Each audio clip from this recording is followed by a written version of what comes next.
नमस्कार दोस्तों, good evening दोस्तों, गुड मॉर्निंग दोस्तों। मेरे यूट्यूब चैनल में आपका स्वागत है। और आज हम करेंगे विंडो एसी का रिपेयरिंग। हमने इसे चला कर देखा तो हमने क्या देखा कि उसमें गैस नहीं है। तो अब हम इसे बाहर लाकर खोल रहे हैं और खोलकर इसमें देखेंगे कि लीकेज कहाँ हुआ है। देखिए, हमने इसको प्रॉपर अब खोलेंगे। हम खोलने के बाद में हम इसका लीकेज चेक करेंगे।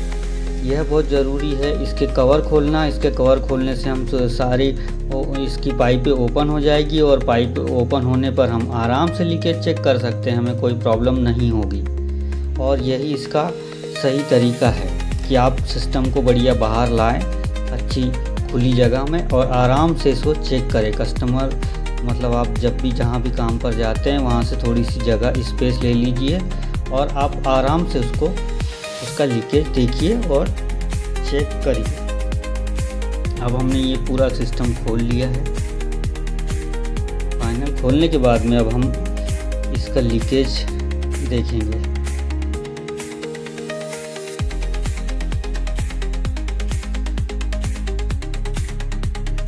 तो लीकेज हुआ है क्योंकि इसमें पूरी गैस चली गई थी, ज़रा सी भी कूलिंग नहीं थी। तो मुझे लगता है कि बहुत बड़ा लीकेज हुआ है।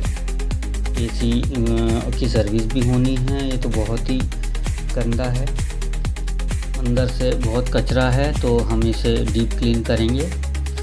सर्विस भी डीप क्लीन करनी होगी। उसका वीडियो मैं अगले वीडियो में आपको डीप क्लीन का वीडियो, विंडो एसी की डीप क्लीन का वीडियो आपको दिखा दूँगा। डिस्क्रिप्शन बॉक्स में आप मेरे चैनल पर विजिट करके देख सकते हैं। ये देखिए, अब हमने ढूंढना चालू किया और हमें ज़्यादा समय नहीं लगा इसको ढूंढते हुए। हमें कैपिलरी आपस में टकराकर कटी हुई मिली और यहाँ से जो है गैस पूरी की पूरी बाहर हो चुकी है। जो कि ये जो लीकेज बना है कैपिलरी के रगड़ खाने से बना है। क्योंकि जो कॉपर होती है, कॉपर धातु बहुत ही नरम होती है और नरम होती है, साथ में वाइब्रेट होती रही होगी और वाइब्रेशन की वजह से ये कट गई है और कटने की वजह से वहाँ से छेद हो गया, जिससे पूरी गैस बाहर हो चुकी है। आप देख सकते हैं हमने किस तरह से फोम की सहायता से देखा है कि ये बहुत बड़ा लीकेज हमें मिला है।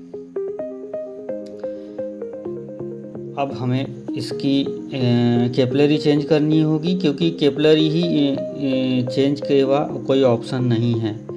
अब ये कैपिलरी है, हमने नई कैपिलरी उसी नंबर की कॉपर पाइप की कैपिलरी लाई है और उसी की जितनी लेंथ पुरानी वाली कैपिलरी की थी उसी लेंथ के हिसाब से नई कैपिलरी की लेंथ भी डलेगी।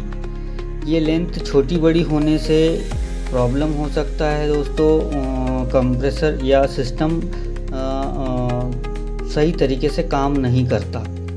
इसलिए हमेशा हमें कैपिलरी को जो प्रॉपर नंबर आते हैं उसी नंबर से लाना चाहिए और उसी हिसाब से उसको हमको फिट करना चाहिए। तो हमने कैपिलरी का जो शेप बनना था वो बना लिया है और अब हम इसे सिस्टम में जोड़ने के लिए तैयार हैं। कि किस तरह से ये बन गया है। तो प्लीज़ मेरे चैनल को सब्सक्राइब करिए, आपको ऐसी जानकारियाँ मिलेगी जिससे आप अगर इसे उतारना चाहते हो या फिर आप ऐसे ही नॉलेज लेना चाहते हो तो आपको ये पूरा नॉलेज आपको मिल जाएगा। ये देखिए, अब हमने कैपिलरी सिस्टम में लगा ली है और अब हम ब्रीजिंग के लिए तैयार हो चुके हैं। हम देख रहे हैं प्रॉपर तरीके से ये हमारी कैपिलरी बराबर हुई है या नहीं। अगर हो गई है तो हम ब्रीजिंग के लिए तैयार हैं। तो हम अब ब्रीजिंग करेंगे।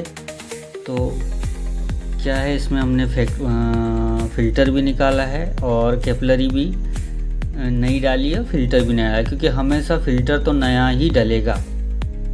सिस्टम अगर कहीं से ख़राब होता है तो फ़िल्टर को हमेशा हमें चेंज करना ही चाहिए। क्योंकि अगर यदि हमने फ़िल्टर चेंज नहीं किया तो उसमें कचरा जमा हो सकता है और कचरे की वजह से ये सिस्टम अच्छे से काम नहीं करेगा, उसमें परेशानी आती है। तो हमने कैपिलरी तो चेंज कर ही रहे हैं, साथ में फ़िल्टर भी हम चेंज कर रहे हैं। तो पहले हम कैपिलरी की दोनों कैपिलरी को फ़िल्टर से जोड़ लेते हैं, उसके बाद में आगे की प्रोसेस करते हैं।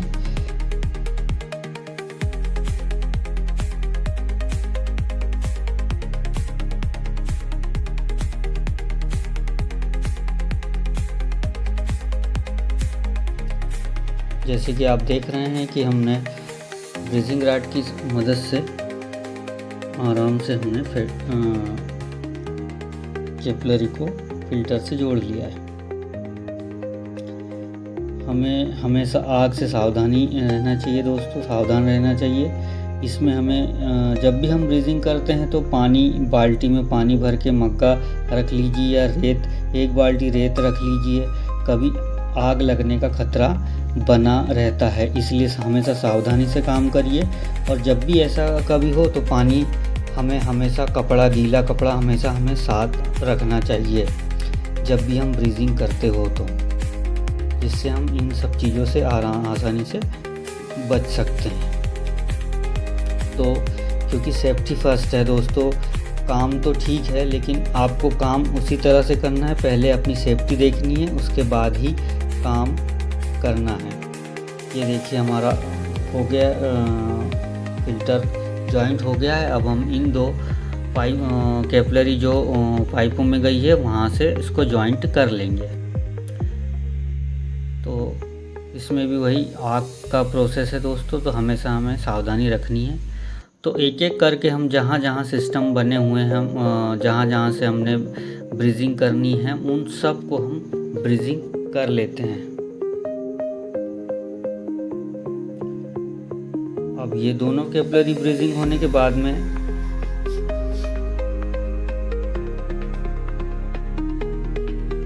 हम इसके जो गैस डालने वाली जगह है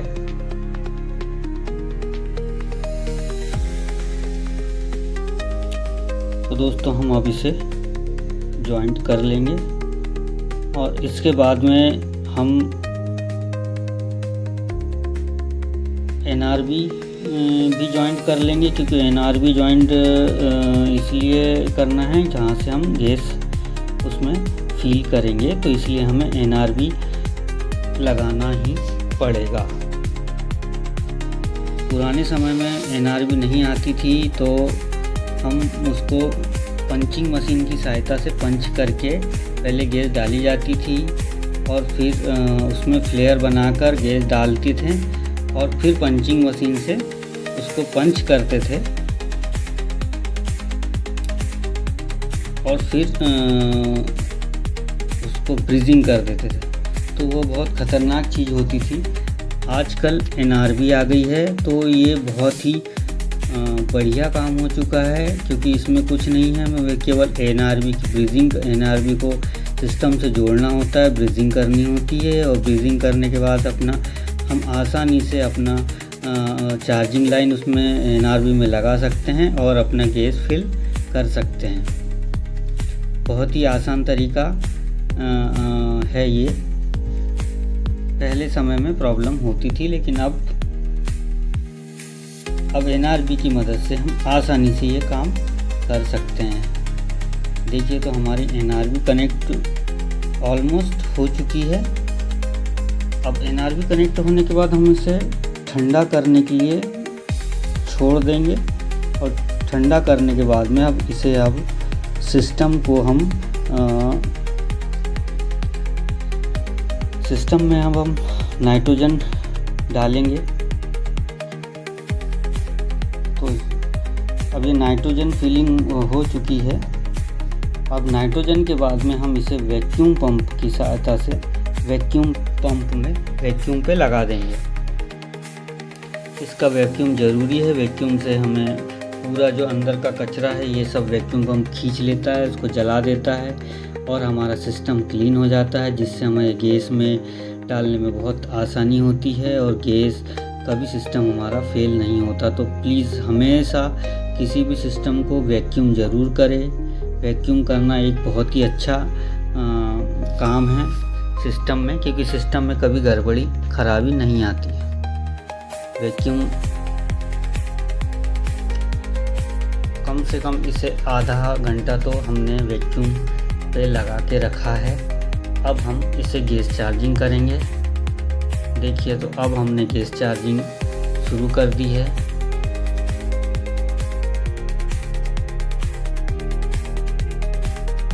देखिए, बहुत अच्छी तरीके से गैस अंदर जा रही है सिस्टम में और ऑलमोस्ट हमारे पाइप ठंडे होने लगे हैं। सिस्टम अच्छे से काम कर रहा है, तो मुझे लगता है कि मेहनत हमारी सफल हुई है।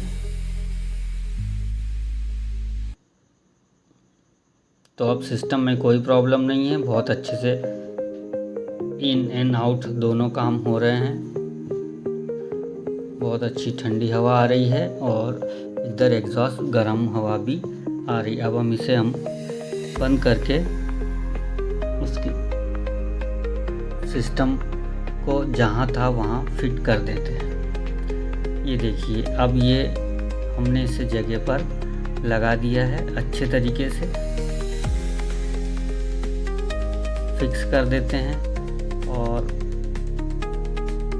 फिक्स करने के बाद में